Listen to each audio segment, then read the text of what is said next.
Y como es habitual, echamos un vistazo al panorama internacional. A solo 3 meses de su llegada a la presidencia, la desaprobación del ultraconservador José Antonio Kast alcanza un 56,7%, según una encuesta publicada este domingo en Chile. Así es, la medición Pulso Ciudadano muestra un aumento de 3,4 puntos porcentuales en relación a mayo, reportó la agencia Prensa Latina. En los primeros días de junio, organizaciones sindicales y estudiantiles denunciaron los recortes a la educación y declararon la visión criminalizadora de la pobreza de Kast y la lógica de su gabinete de que los pobres no son dignos de tener educación y salud, en palabras del diario español El País. Asimismo, colectivos defensores de los derechos humanos condenaron las intenciones de la administración de indultar a culpables de crímenes de lesa humanidad durante la dictadura de Augusto Pinochet. Aquí conviene recordar que Kast llegó a la presidencia con la promesa de recortar el gasto fiscal, que de acuerdo con el diario La Jornada derivó en un plan de ajustes sociales del 3% promedio en la mayoría de los ministerios. Por segundo día consecutivo, manifestantes protestaron en Ginebra contra la cumbre del G7 en Evian para denunciar el imperialismo, la agresión militar contra Irán y la violación de los derechos humanos. Unas 7.000 personas fueron convocadas por más de 60 organizaciones civiles, mientras que la policía suiza lanzó gases lacrimógenos a los manifestantes, según reportó la agencia española EFE. Asimismo, una veintena de embarcaciones se reunieron frente a la costa de Evian, exhibiendo pancartas contra el G7 y en defensa de la causa palestina, de acuerdo con France 24.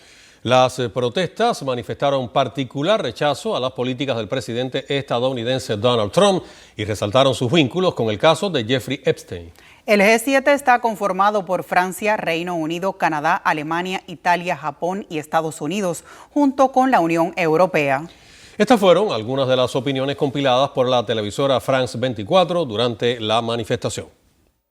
El G7 para mí es una reunión de ricos, para ilustrar aún más cómo los ricos pueden hacerse más ricos mientras los pobres se quedan atrás.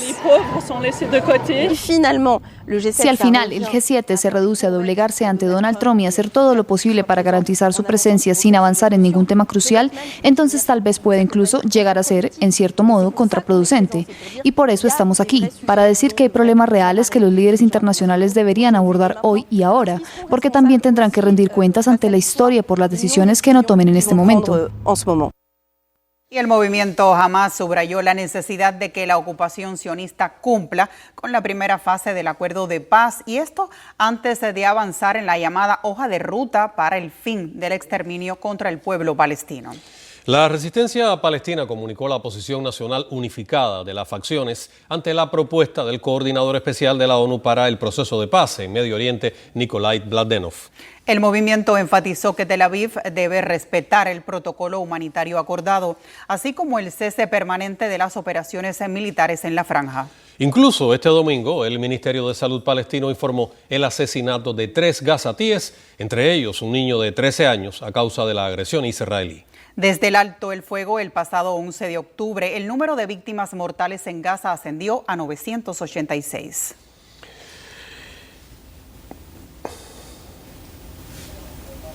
Y como les anticipamos en titulares, el primer ministro pakistaní, Shehbaz Sharif, anunció hace solo unos minutos que Teherán y Washington alcanzaron un acuerdo de entendimiento. Y de acuerdo con la publicación en X, ambas partes declararon la terminación inmediata y permanente de las operaciones militares en todos los frentes, incluido en el Líbano. Según el mensaje, la ceremonia oficial de la firma tendrá lugar el viernes 19 de junio en Suiza, luego de conversaciones a desarrollarse esta semana. Sin embargo, la oficialización y posterior avance hacia una paz permanente depende de la capacidad estadounidense de restringir la campaña ofensiva sionista contra Beirut. Así lo señaló el presidente del Parlamento de la República Islámica, Mohammad Bagher Khalifat, en una publicación de redes sociales. El parlamentario escribió: el viejo juego del policía bueno y el policía malo ya está desgastado. Si no tienen la voluntad ni la capacidad de cumplir sus compromisos, no es posible hablar de continuar por este camino.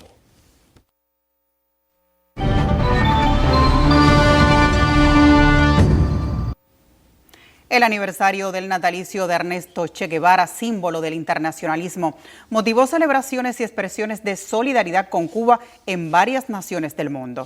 Una coalición de movimientos sociales, organizaciones políticas, sindicales y juveniles de izquierda en Bruselas abogaron por la defensa de la paz en todo el mundo. Mientras tanto, en Moscú, una caravana automovilística acompañó el acto del Partido Comunista de la Federación de Rusia, informó Prensa Latina. Allí los participantes destacaron la contribución cubana a la medicina a pesar de la política sexagenaria de asfixia de Washington. Comités y organizaciones salvadoreños de solidaridad con la mayor de las Antillas también aprovecharon la fecha para condenar el bloqueo estadounidense, las amenazas de agresión militar y las medidas coercitivas unilaterales de la Casa Blanca contra empresas cubanas como Unión Cuba Petróleo. Mientras las muestras de apoyo ratifican que Cuba no está sola, la Coordinadora Nacional de Solidaridad Perú-Cuba condenó el intento de criminalizar la solidaridad con las sanciones al Instituto Cubano de Amistad con los Pueblos, ICAP.